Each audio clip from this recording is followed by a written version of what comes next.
ప్రస్తుత సమాజంలో విద్యతో పాటు వృత్తి శిక్షణలు కూడా నేర్చుకున్న వారికి జీవితంలో ఇది ఎంతగానో తోడ్పడుతుందని ఆజీవన్ జీఎం లలిత్ కుమార్ అన్నారు.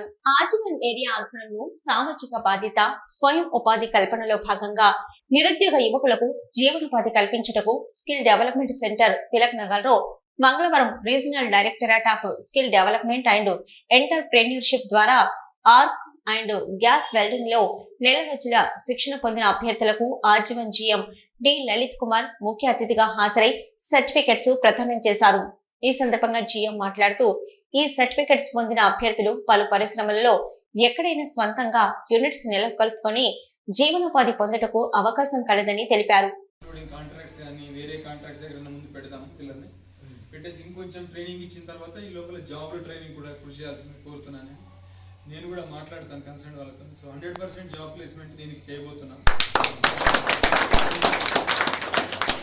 ఇది కాకుండా కూడా ఇందాక నిన్న గత సెంట్రల్ గవర్నమెంట్ ఎంఎస్ఎంఈ వాళ్ళు అయితే వచ్చారో వాళ్ళు కూడా లోన్లు ఇవ్వడానికి సిద్ధంగా ఉన్నారు. మీరు ఇంట్రెస్ట్ ఉన్న వాళ్ళు మీ యొక్క సార్లను కలిసినట్టయితే మేము దాంతో కోఆర్డినేట్ చేసి దాన్ని 2 ఉంటారా, మీరు 4 ఉంటారా, 6 ఉంటారా, మీరు కలిసి లోకల్లో ఏదైనా చేసుకోవడానికి కూడా అట్లనే సింగరేణి తయారు చేసే పరికరాలను తయారు చేసే దాంట్లో కూడా మీకు ఏదైనా ప్రిఫరెన్స్ చేయడానికి ఎట్లా కూడా మేము తప్పనిసరిగా పరిశీలిస్తాం. ఇది కాకుండా ఇంకా నేను వ్యక్తిగతంగా కొంతమంది నా కొలీగ్ ఆఫీసర్స్ని నేను అప్రిషియేట్ చేయాలి. ముఖ్యంగా కిరణ్ బాబు గారు కానీ, లక్ష్మణ్ గారు కానీ, దీనిల్ గారు దీని మీద బాగా కృషి చేశారు. ఇంకోటి జిఎంఆర్లో పంపించి అక్కడ ఒక ఎంతమంది అక్కడ 73 మంది ఇప్పుడు ఏదైతే ట్రైనింగ్ నడుస్తున్నదో వాళ్ళకు కూడా బాగా కృషి చేయడం జరిగింది.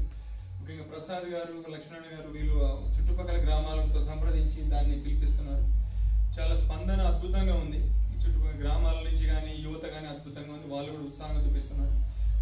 ఈ కార్యక్రమంలో personal manager Kiran Babu, GVTC manager Dinil Kumar, GVTC manager Anil Kumar, in charge Lakshminarayana, Srinivas, Mallesh అభ్యర్థులు పాల్గొన్నారు.